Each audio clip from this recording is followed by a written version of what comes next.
national, international, as well as from sports and other news stories making headlines across the country and across the world, as rescue teams in Uttarakhand race against time in the Tapovan tunnel to rescue those who are still trapped inside, and the death toll continues to sadly mount.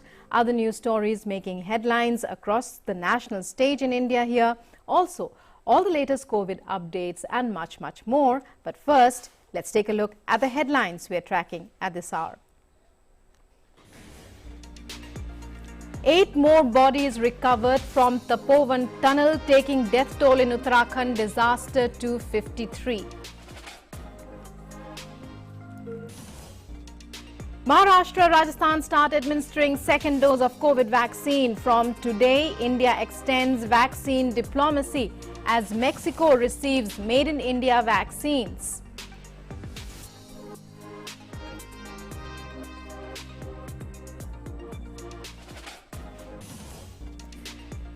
Myanmar troops on the streets as internet is cut off amid signs of impending crackdown. In cricket, India resumes second innings, scores 56 runs for loss of 3 wickets against England on day 3 of Chennai Test today.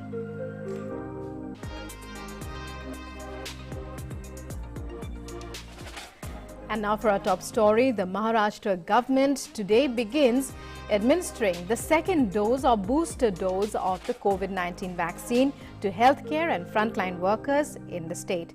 Healthcare workers who have received their first dose of the vaccine and completed the 4-week period are eligible for the second dose as per the standard guidelines laid down by the Central Health Ministry.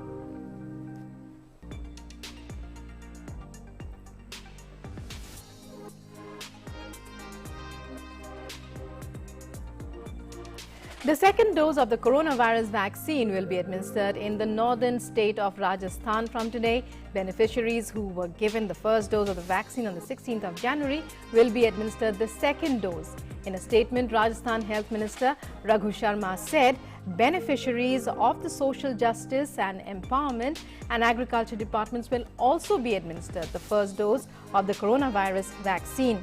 The second dose is given to a beneficiary 28 days after the first.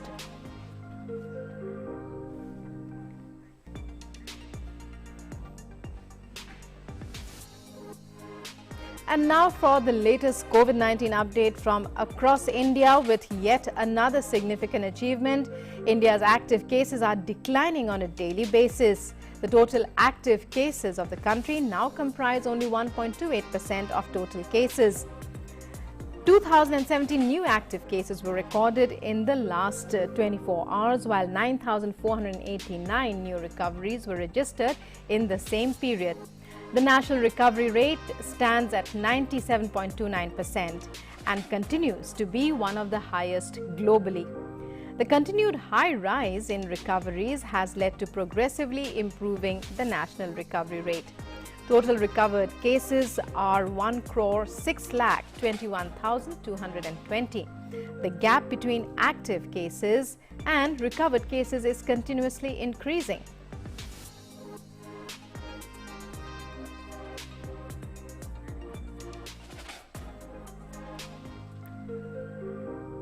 According to the Indian Council of Medical Research or ICMR, a total of 20 crore 67 lakhs 16,634 samples have been tested so far.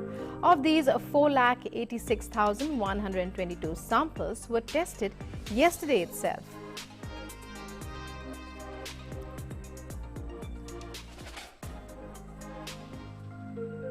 In other news, at least 15 people lost their lives from Rawar Taluka. They died on the spot in an accident in Jalgaon district of the western state of Maharashtra. The tempo in which they were travelling overturned when the driver lost control of his vehicle around midnight at Kingaon village in Jalgaon district. 15 people died on the spot, as we were telling you, and 6 others were injured. The condition of 3 of them is critical.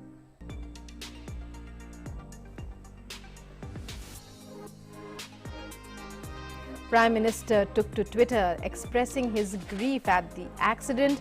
In a tweet, the PM said, I quote, heart-wrenching truck accident in Jalgaon in Maharashtra. Condolences to the bereaved families. May the injured recover at the earliest.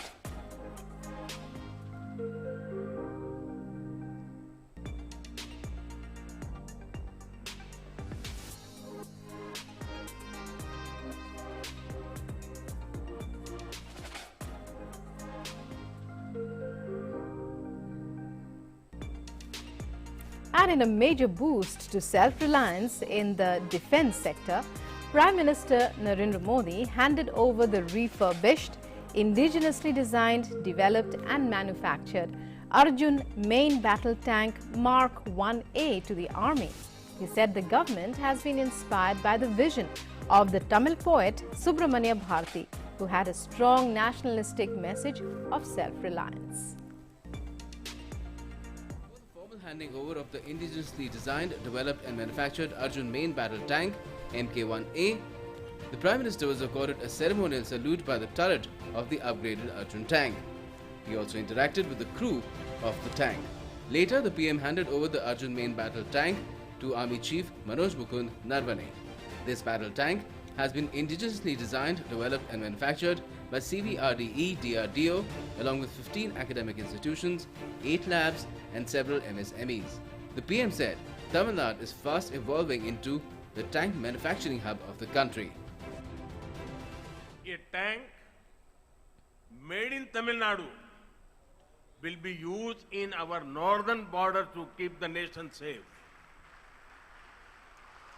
This showcases India's united spirit, Bharat's Ekta Darshan. This contemporary tank with battle-winning efficacy has 71 new features.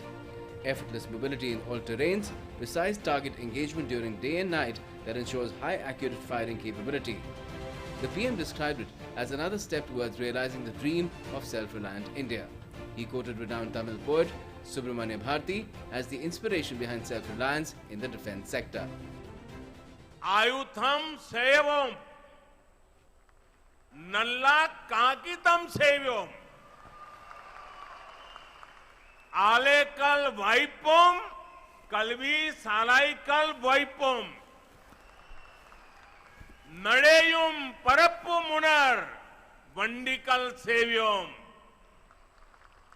Gannalam Nandunaka Varu Kappalakal Sevom.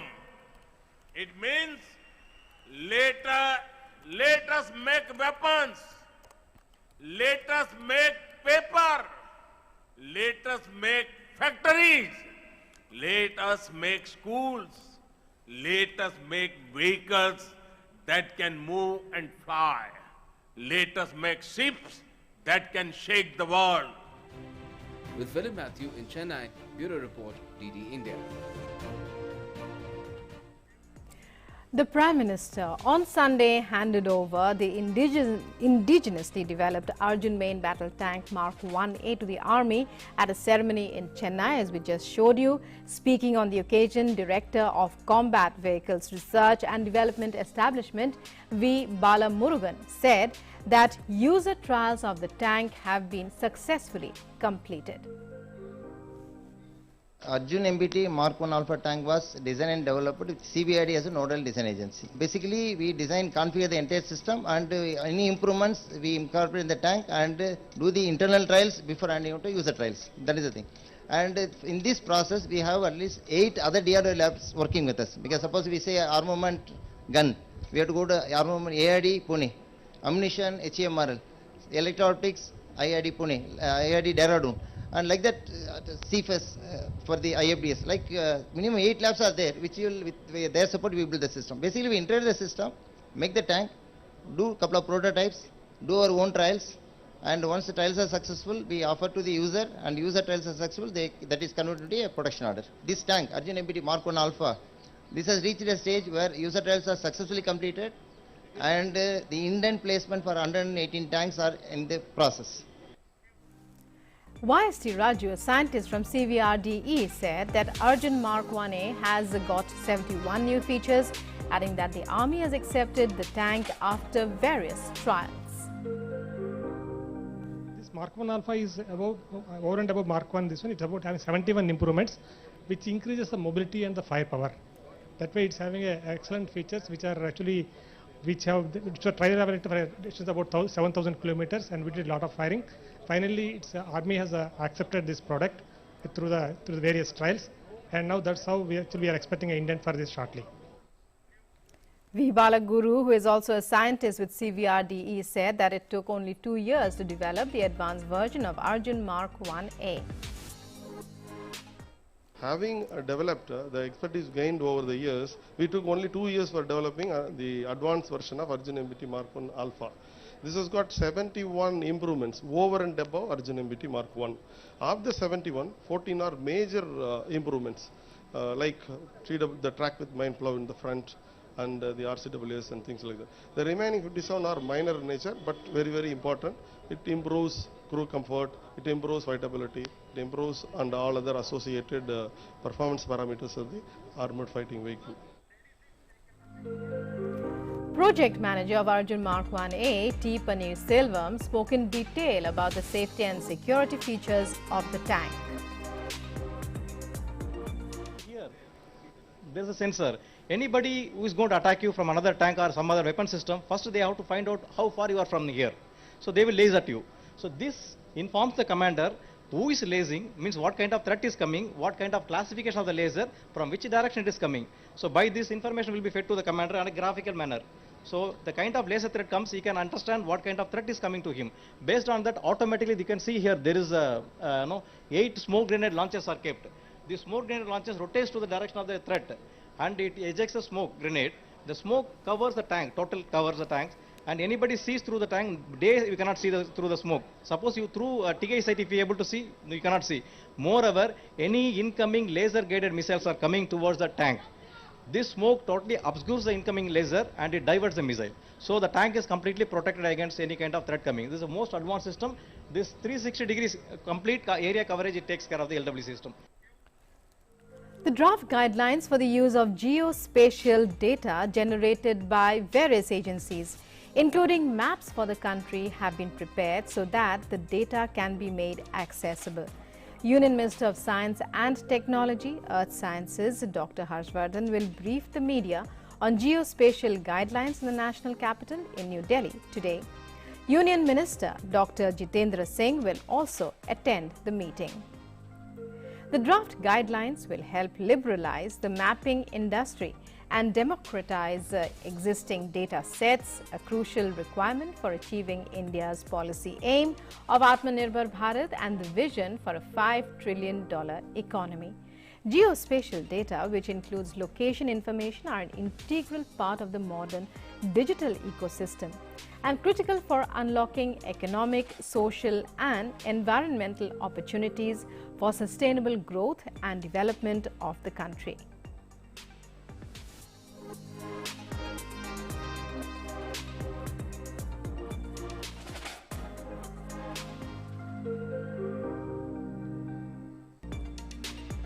And joining us now is our correspondent Tapas Bhattacharya to tell us more about what's likely to happen on the geospatial data guideline front today, as the Union Minister is likely to announce them to the media in a short while from now.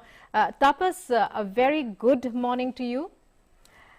Very good morning, Rukma. How are you? Right. So tell us about what we can expect. Geospatial data guidelines, very important for the socio-economic development of the country, also during times of disaster management in order to plan routes and so on. So what can we expect? Right. Are there likely to be any changes, considering that they are so important in terms of privacy as well? That's true. In fact, earlier the data or the survey that used to be done by the surveyor or survey general of the country, it used to be sort of a confidential affair where most of the people were not used to get the information. But now the draft guidelines of the particular geospatial data it calls for the creation and acquisition and at the same time a dissemination of the data, geospatial data generated by various agencies, including maps of the country which have been prepared and can be made accessible. So these particular geospatial data, now geospatial data have a way of understanding the topography of a particular place. So just give you an example, if you're in the northeast country, or if you're in a place where it is very difficult to go and do it on a basis that is you cannot put a man there. So what you can do is that you can use geospatial data through satellites as well as through drones and other means of communication. So that is one point of getting this particular geospatial data. Why it is important? Because it has anything that you do, be it building a bridge, be it creating a school, or even for that matter for disaster management, where you want to know where is what exactly you need geospatial data. And that's one of the reasons why the particular draft guidelines will be formulated. The idea is to make sure that it gets to people who require it. Earlier, there used to be a lot of hindrance of getting all this data, all these maps. But now the idea is to make sure that apart from the security concerns, apart from what security threats are concerned, removing that thing aside, if a country, if somebody is, if a company is willing to make a bridge or do something, or a PPP model is still going to be there, there should not be any hindrance on getting these datas, geospatial datas, for doing infrastructure or other works in that particular place. So that has been democratized. That will be democratized in a manner of speaking as we embark on creating a $5 trillion economy that we are talking about constantly, and becoming Atmanirbhar Bharat that we are constantly talking about. So that will go a long way in achieving those concerns. And also it's the process of application of getting the products, of getting the dissemination of the information, that will also be a crucial role for this particular mission. Right. Geospatial data growth has helped better communication between people and different teams working for the welfare. As we've seen during these COVID pandemic times, the government, with its stress on geospatial data, the way it has collected data, whether it is personal data or even otherwise, it has been able to manage the welfare of people. So the road ahead can only look better and better, and it is to increase in significance in our lives more and more, particularly when it comes to policy formation and so on. Tapas. Absolutely, it also includes yes, absolutely. So it is also important to understand that certain things are there, and as a matter of speaking, when we talk about the geospatial data, you require the information about yes. a particular place, and yes. that can be, so it can easily be given to people. Earlier, there was a hindrance of getting the surveyor of India, Survey General of India used to do the survey, other forest department used to do their survey. Right. So Tapas, we can really actually say that the Union Minister's announcements of the guidelines comes at the appropriate time, and we'll all be waiting to hear. So you keep your eyes on that story. We'll be back with you throughout the day for more. Meanwhile, India's Ministry of Road Transport and Highways has decided that all lanes in the fee plazas on the country's national highways will be declared as FASTag lane of the fee plaza with effect from midnight of the 15th and the 16th of February.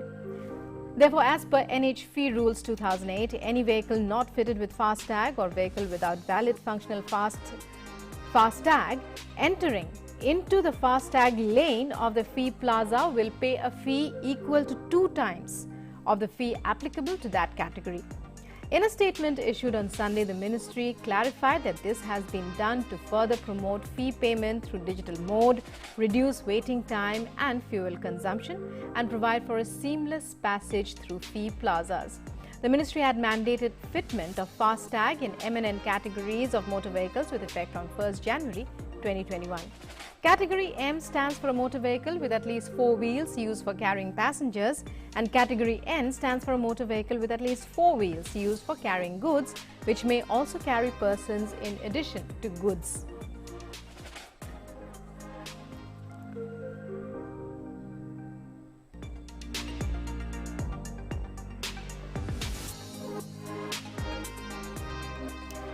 Well, FASTags to become mandatory, they have already become, since to become mandatory from tonight, from midnight tonight. To tell us more about all what it means, because there was an earlier order as well dating back to January 2021. Let's go across to our correspondent Arun Sharma. Arun, tell us more about the government rule making FASTags mandatory. Where will it be applicable? Which are the cars and the vehicles? What are the categories into which they have been divided, and so on?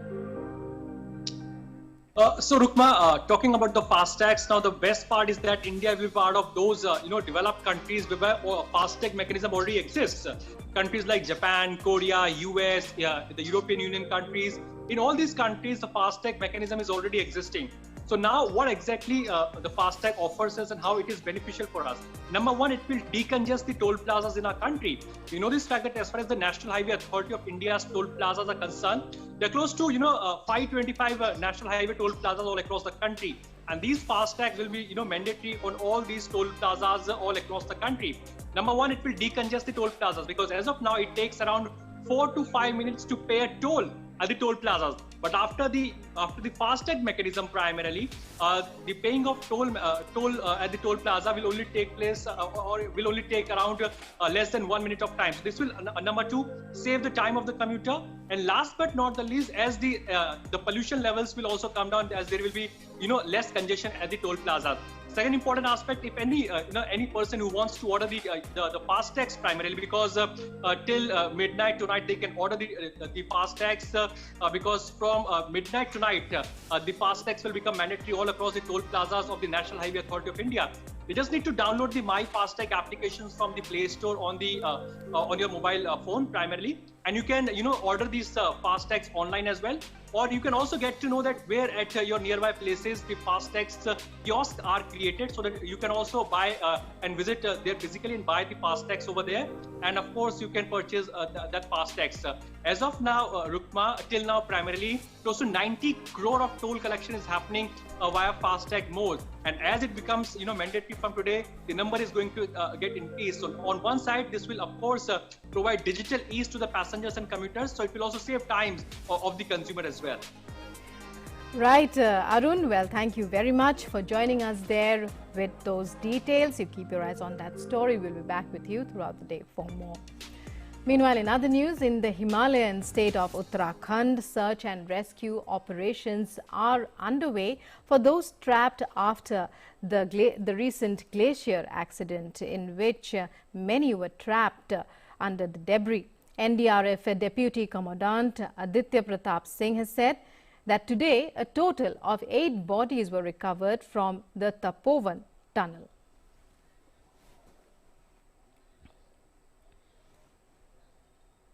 अभी तक यहाँ से कुल मिलाकर 8 dead bodies मिल चुकी हैं, जिसमें कल रात के बाद से 2 डेड बॉडी रिट्रीव हुई हैं, एक 12:30 बजे और एक सुबह 6:55 पे एक डेड बॉडी रिट्रीव हुई है। टोटल कुल जो फिगर है वो 8 की हो चुकी है।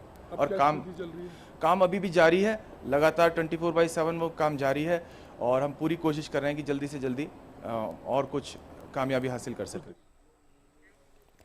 US President Joe Biden will hold his first event with other leaders from the Group of 7 nations in a virtual meeting on Friday to discuss the coronavirus pandemic, the world economy and dealing with China.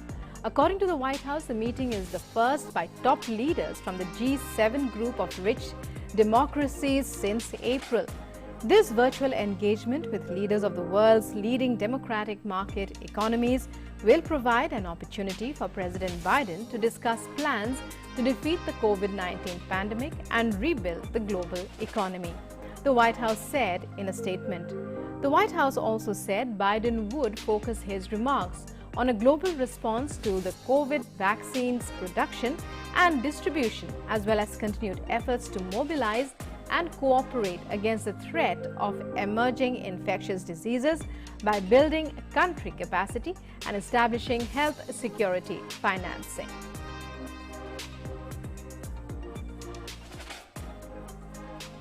Anti-coup demonstrations in Myanmar entered their 9th day on Sunday yesterday. An armored vehicle drove around Yangon. A Ukrainian-made armored personnel carrier has been seen in the commercial capital since the military coup 2 weeks ago. It is still not clear as to why the vehicle was driving on Sule Pagoda Road around Yangon City Hall and the city centre. Scores of protesters took to the streets as the new army rulers grappled to contain a strike by government workers and could cripple their ability to run the country.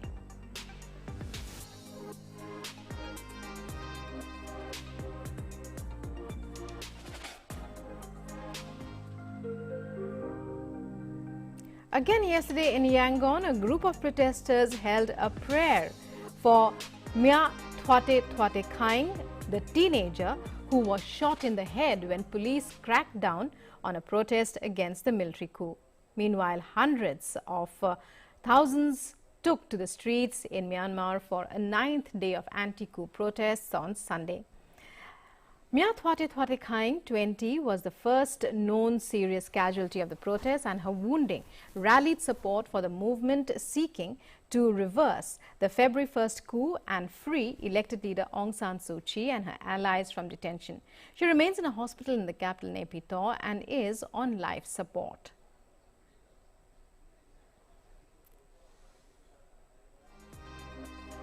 Meanwhile, break dancers too performed on the streets of Yangon as a part of demonstrations against the military coup in the country. Performers wanted to show their support for hundreds of thousands who took to the streets across the country for the 9th day in anti-coup protests on Sunday, as the new army rulers grappled to contain the strike by government workers that could cripple their ability to run the country. Suu Kyi's National League for Democracy won a landslide victory in the November elections that the army said was tainted with fraud on an accusation dismissed by the Electoral Commission. The protests are the largest in Myanmar in more than a decade, reviving memories of almost half a century of direct army rule and spasms of bloody uprisings until the military began relinquishing some power in 2011. Tunisian police took Ahmed Gam from the shop where he worked, accused him of looting during recent protests, and beat him so badly during his detention last month that he lost a testicle. Lying in bed in his parents' home in Benane, near the coastal city of Monastir in Gam, 21, could not stand without help and cried as he described police beating and burning his genitals. His account was supported in part by a hospital report viewed by Reuters. Gam denies having taken part in the protests as well as the accusations of looting. He said police seized him on January 27th while he was at work and started hitting him in the face as soon as they put him in their vehicle. After his operation, he was returned to custody and still faces prosecution for looting. However, the judge ordered his release while under investigation because of his medical condition.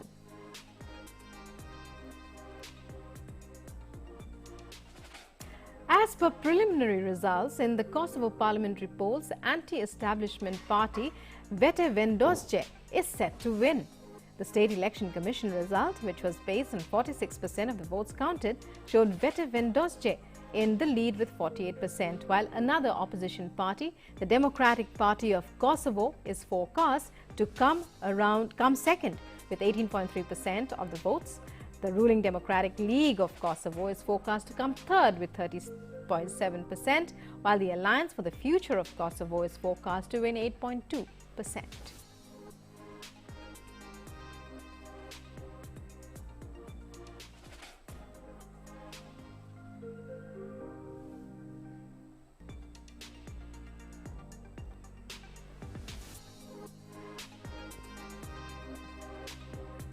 More election news from across the world. Polling for Catalonia's regional elections was held on Sunday. Voters queued up, wearing face masks and following social distancing, exercised their franchise during the election that will test the strength of the Spanish region's pro-independence movement in an era now dominated by the coronavirus pandemic.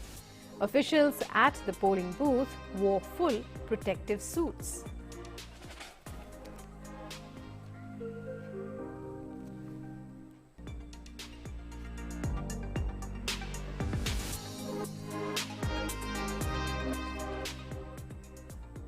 And here in news on the hour, it's time now for a short break. We'll be right back.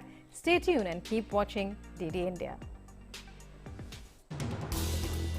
As the day unfolds and news and events take shape, we get you complete coverage of every news breaking in, tracking new developments as they happen. Midday Prime English, Monday to Friday, 2 p.m. on DD News and DD India.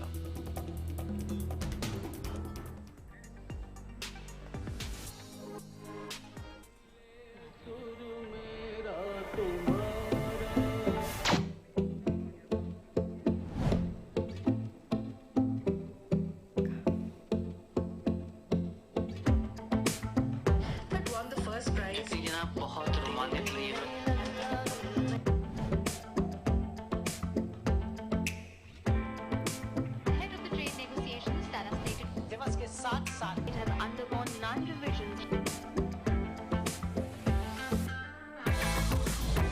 Coley, with 903 rating points, is 34 points behind Smith, 900.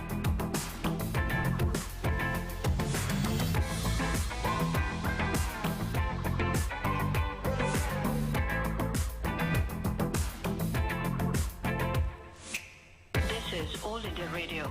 The news read by Anuja Kumar.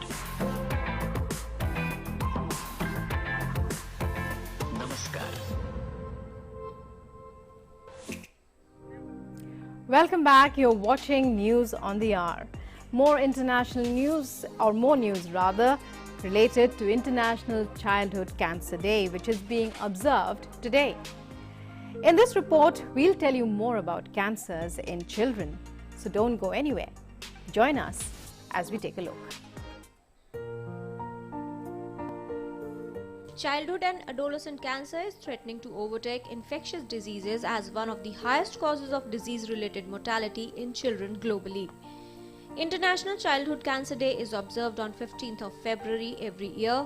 Aim is to bring everyone together to continue the work to advance cures and transform care, and to make childhood cancer a national and global health priority. The various forms of childhood cancers include leukemias, which are the most common childhood cancers. Leukemias are also known as blood cancers. These are closely followed by brain tumors, lymphomas. Other tumors include eye cancers like retinoblastoma.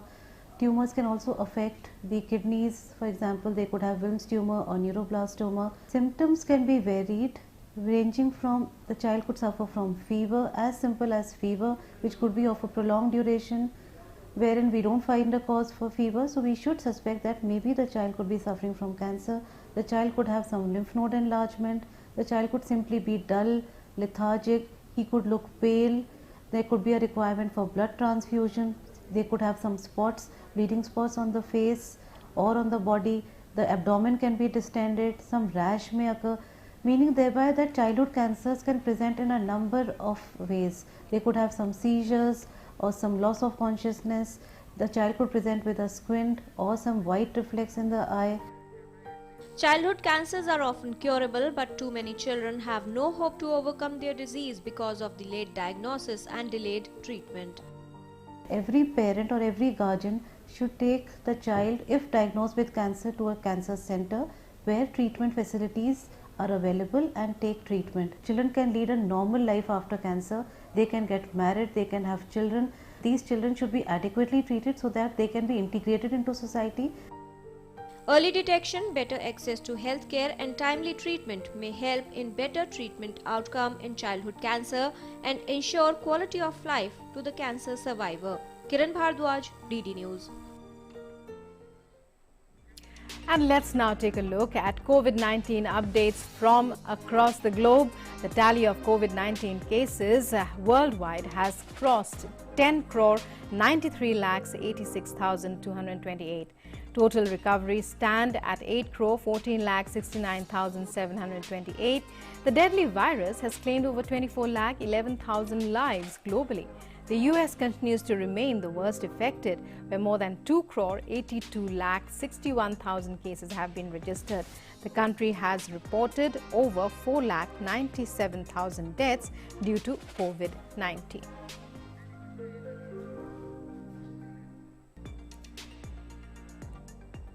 And now on to some news from New Zealand as New Zealand Prime Minister Jacinda Ardern today said genomic sequencing of the latest COVID-19 community cases showed they were the variant B1.1.7.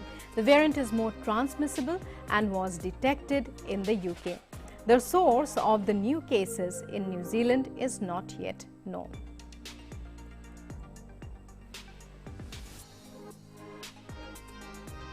Meanwhile, in Auckland, restrictions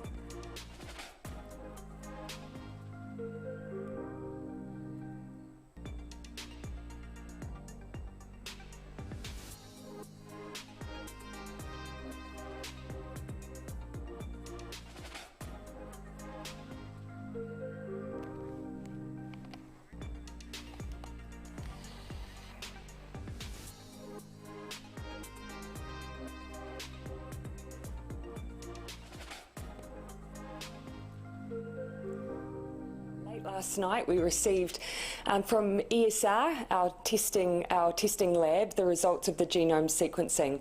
Now that's telling us that we were right to take the decision we did. It is the UK variant, for those who follow these things closely, B1.1.7. So that is the one that's being reported as being more transmissible. What we've also learned is that it is not a match for any of the genome sequencing of people we've had coming through our managed isolation facilities. Now that leads us to follow some alternate lines of inquiry. In Auckland, the restrictions have been raised through the 17th of February. The COVID-19 alert for the rest of the country was raised to level 2, with all gatherings limited to just 100 people.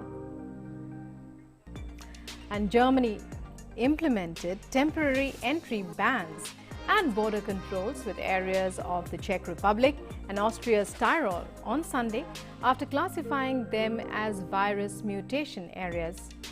New infections in Germany have been falling in recent days, and pressure on intensive care units has eased slightly. But virologists pointing to the situation in Britain, with Europe's highest COVID-19 death toll, warn that the mutants could undo all progress. Germany shares borders with 9 countries, and there are growing concerns about infection rates in some of them, including the Czech Republic, where commuter traffic is heavy.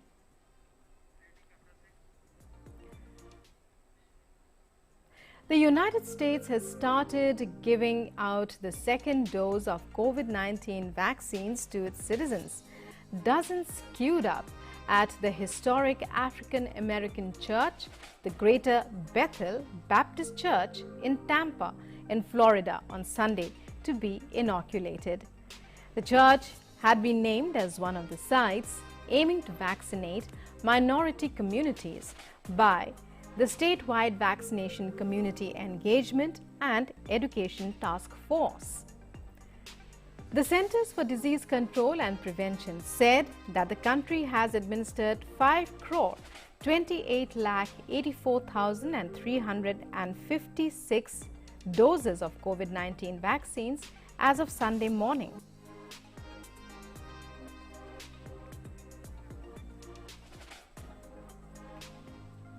As Mexico gears up to inoculate older adults in the next phase of its vaccination campaign, the country has started to receive a shipment of 8 crore 70,000 doses of AstraZeneca's COVID vaccine from India on Sunday.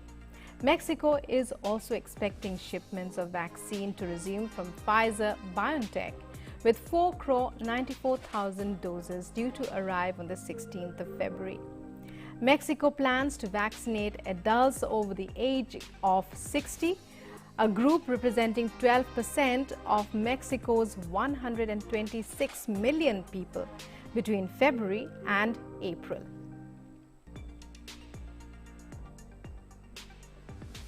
Pope Francis on Sunday thanked Colombia for granting Venezuelan migrants legal status. On Monday, Colombia's President Iván Duque announced temporary protective legal status for migrants from neighboring Venezuela. The move will allow the migrants to work legally in Colombia, which has been the top destination for people fleeing economic and social collapse in Venezuela. Some 966,000 of the 1.73 million Venezuelan migrants living in Colombia do not currently have legal status.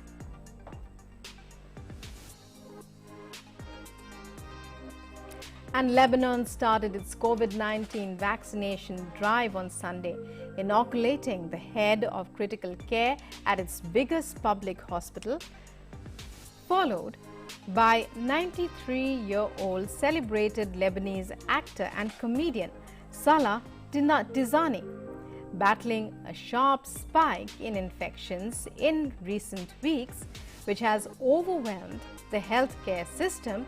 Lebanon took delivery of 28,500 doses of the Pfizer-BioNTech vaccine on Saturday.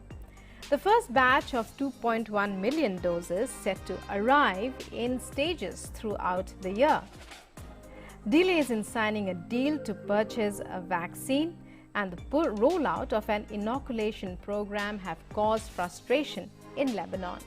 The World Bank, which helped fund the first batch of doses, has said it would monitor the inoculation drive to ensure the shots go to those most in need. The country has also booked 2.7 million doses through the global COVAX scheme for poorer countries, and officials say talks are underway for some 1.5 million doses of the AstraZeneca vaccine. The total number of doses ordered so far would cover about half of Lebanon's population of more than 6 million, which includes at least 1 million Syrian refugees. Lebanon has been under a 24-hour curfew for nearly a month, although the government began lifting some restrictions this week. And in the latest development from Myanmar, ousted leader Aung San Suu Kyi will be remanded in detention until Wednesday for a court hearing. Her lawyer said she will not be appearing before the court today as initially expected. The lawyer added that the initial appearance would be by video conferencing.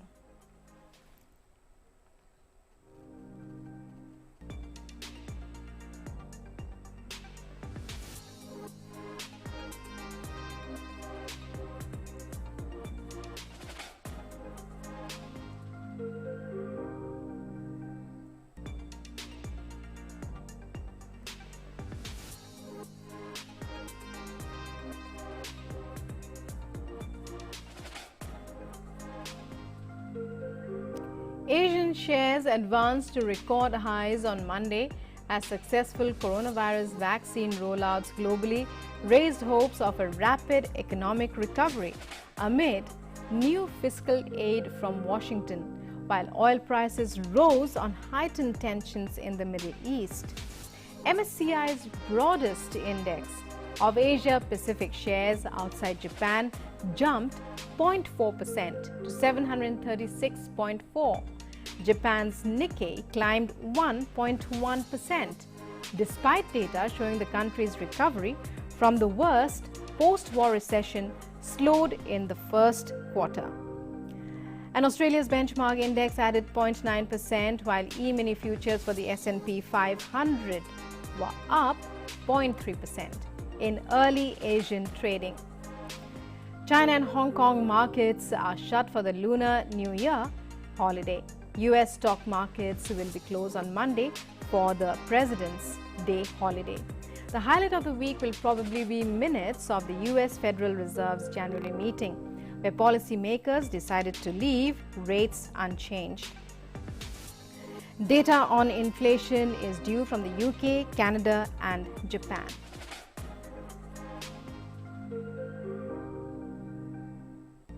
And Indian indices started the week at record highs following a rally in Asian peers as successful coronavirus vaccine rollouts globally raise hopes of a rapid economic recovery.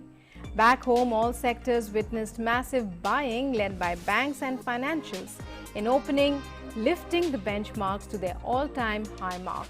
The Sensex hit the 52,000 mark for the first time ever. The Nifty also at record highs. Banks and financials lead.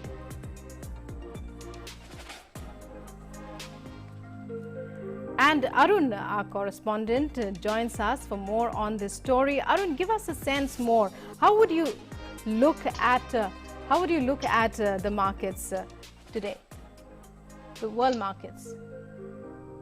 Absolutely, Rukma. So we can see that the foreign investors, domestic investors, a great retail participation is being witnessed as far as stock markets are concerned. There are three prominent factors why stock markets in India are, seeing a bull run as of now. Number one is that this fact that in the late 2020, Prime Minister Narendra Modi held a virtual summit, a virtual meet with the foreign portfolio investors, foreign institutional investors, and of course, various global investors. And at that time, he invited all these investors to invest in India. He highlighted the India's growth story, that why India is providing the kind of attractive destination that India is providing, the kind of conducive environment that India is providing. And after that, after that meeting, we have seen that constantly the foreign investors, the foreign portfolio investors are very much bullish on Indian economy. And we have seen the rally has been continuing right from the later part of 2020, and it is still continuing. Second important factor is, of course, the union budget that was presented recently. The budget primarily gives a new direction for this entire new decade. The kind of investments that have been increased as far as infrastructure sector in our country, and kind of conducive environment that has been provided to the foreign investors in our country, and no excess or no imposition of any kind of extra or additional taxes on the investor. So this gives a sigh of relief to the foreign investors as well, and the domestic institutional investors as well. And that's the reason they are pumping in money as of now. Third factor, last but not the least, Rukma, it is the global financial institutions, various global institutions, rating agency. They're of the view, and they're forecasting that the Indian economy is likely to grow at around 11 or primarily in double-digit numbers in next fiscal. So this also gives a kind of confidence to the foreign investors and of course the domestic investors and various other global investors to invest in India. We know this fact that vaccine is in place, and globally we are witnessing recoveries, and the vaccine drive is going on all across the country, but the developing all across the world as well primarily. But the kind of made in India vaccine, India is having the kind of recovery that India has seen, and kind of the consumption-based economy, the conducive environment that India is providing, the foreign investors and institutional investors are bullish on all these trends, and that's the reason we are seeing this continuous buying trend happening in the Indian markets, be it before the budget, be it after the budget. The rally or the party in the stock market is still continuing. Right, and when we talk on the one hand, while we have the Sensex at record highs, the Sensex and the Nifty as well, Arun, much has to be said about the efforts that the government has put in during these times of the pandemic. A manifestation of that was seen in the massive infrastructure projects that the Prime Minister launched yesterday that would totally change the face of connectivity as far as the southern states are concerned. Absolutely, Rukma. In March 2020, primarily the stock markets or Sensex touched a low of 25,000. And today it is because of the kind of cushion that the government has provided in the form of Atmanirbhar Bharat package, in the form of the union budgets, the kind of direction that has been given to the Indian economy, or be it various steps taken for the inclusive development of the economy. All these things are, primarily giving us fruits, and that's the reason why stock markets are witnessing such rally. we have seen that how because of Atmanirbhar Bharat package, a cushion was given to the MSME sector and various other sectors so that they are not much impacted by the COVID crisis. And that's the reason today's stock markets have nearly doubled in last almost 1 year. So the journey from 25,000 at Sensex hitting in the March 2020 till the Sensex now touches the 52,000 level in February 2021. The journey has been tremendous, and we have seen the foreign investors have pumped in more than 1 lakh crore rupees of investment in Indian economy in last 7 to 8 months. This shows that it is because of the strong leadership, the strong commitment by the government, the foreign investors, the domestic institutional investors, the global investors primarily are very much confident of the stock markets, and the retail participation is also being witnessed. So this also signifies that how retail investors are also benefiting from this rally in the stock markets. And yes, of course, the reforms undertaken by the government in last 8 to 9 months have proved to be very much significant, and that's the reason the foreign investors are very much bullish on developing economies like India. Right, Arun. Well, thank you very much for joining us there and for those inputs. A very positive outlook the market presents this morning, this Monday morning, as we begin a new week buoyed by various developments on the budget front, on the infrastructure and other development project funds front in the country. Moving on now to sports. Bruno Fernandes's, well, first we start off with cricket, to football and Bruno Fernandes later. India has resumed its second innings in the Chennai test on day 3. India had scored 118 for the loss of 6 wickets when the reports last came in.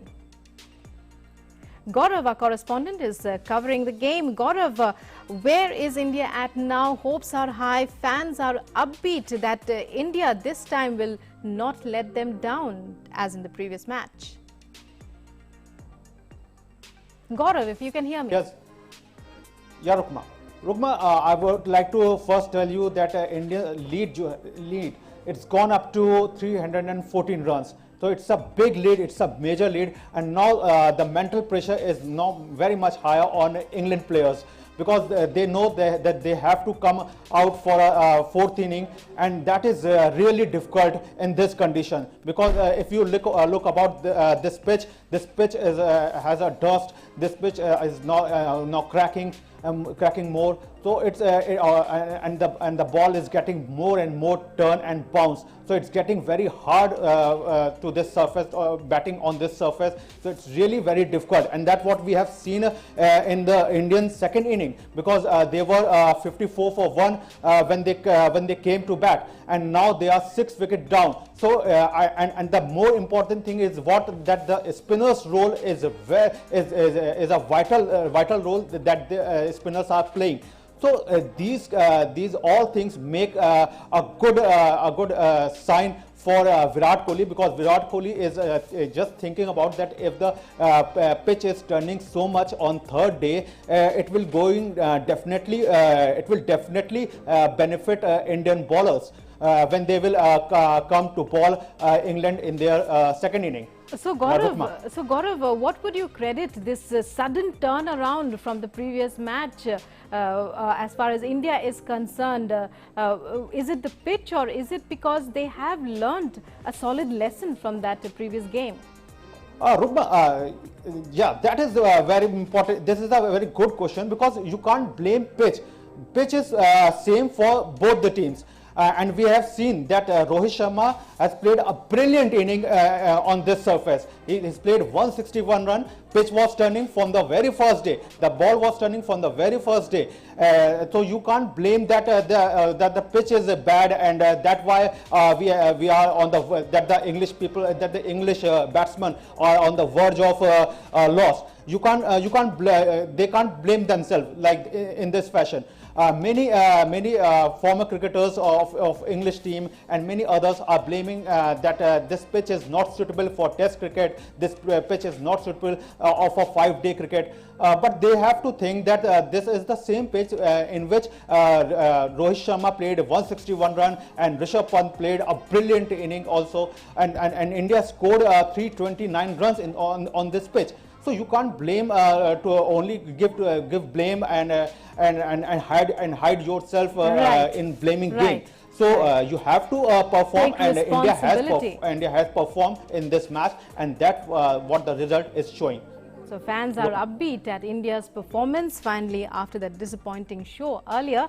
Well, thank you very much, Gaurav, for joining us there. And moving on now to football, as we were telling you, Bruno Fernandes's stunning volley salvaged a point for Manchester United at struggling West Brom.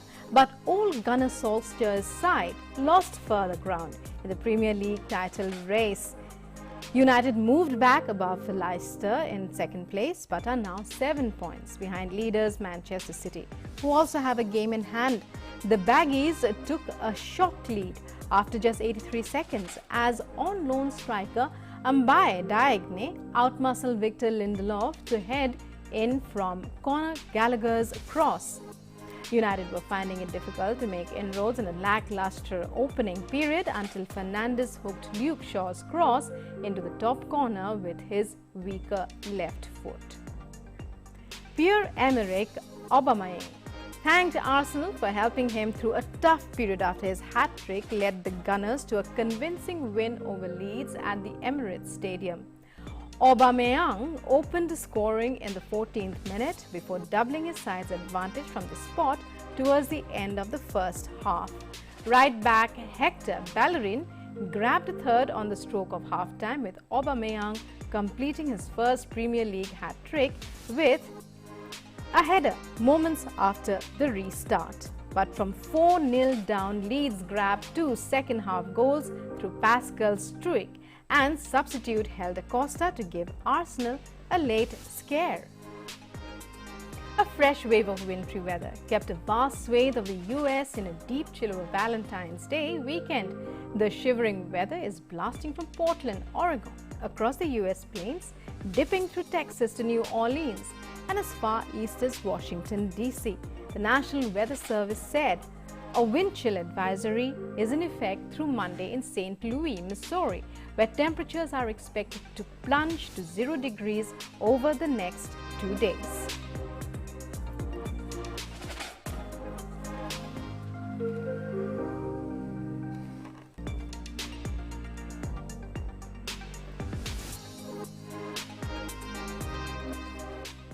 Well, that's all we have for you in this edition of News on the Hour. But before we go, we leave you with an image of the day. Today, we leave you with an image of Valentine's Day on Sunday. And US President Joe Biden shared an adorable photograph with his wife and First Lady Jill Biden to wish her. The US President captioned the image, I quote, "The love of my life and the life of my love. Happy Valentine's Day, Jilly." A heart-warming photograph. Take a look and enjoy. Have a great day.